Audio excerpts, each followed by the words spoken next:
I sat down with China's Vice Finance Minister Zhu Guangyao to discuss the Chinese economy as the Vice Minister travels with President Xi Jinping on his U.S. visit. Zhu says negotiations between China and the U.S. on a bilateral investment treaty are intensifying, but a deal has not yet been finalized. Why is the bilateral investment treaty so important? Because that's so important countries, we indeed need the systematic arrangement that not only today's relationship between China and U.S., but also very important for the future. China-U.S. must work very closely to establish new model of major countries. And indeed, we are working together, create history now led by President Xi Jinping, President Obama. The relationship between China and U.S.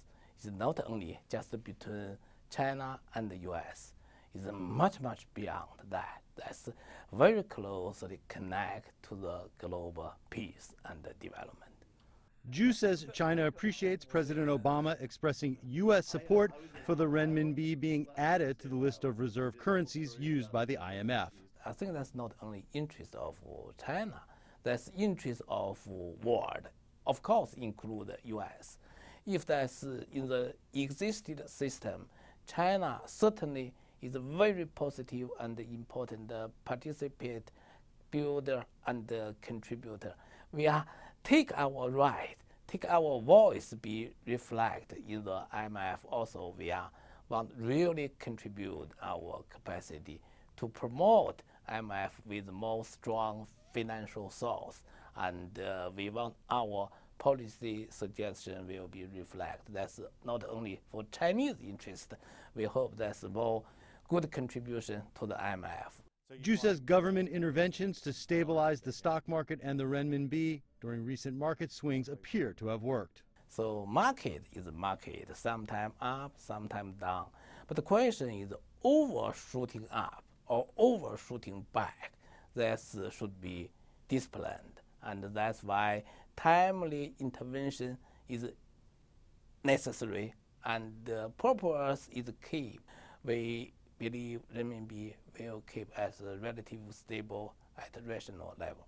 So you don't anticipate in the short term any more adjustments? I think that's based on market now. What can we expect to see from the Chinese economy in 1 year, 5 years, 10 years down the road? China just in the very crucial time point has changed the development model from traditional investment driven to the innovation driven. That's very important. That's important for the future Chinese economy, and that's important Chinese economy at this current level for sustainable development, not only just for next year.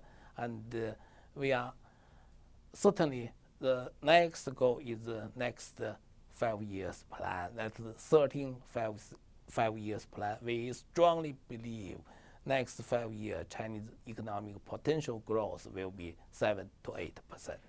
But if we realize that's potential growth rate, we need real implementation of reform agenda, and that's reform target is more market-based and more predictable, and we hope such kind of reform can have real foundation for Chinese economy sustainable development.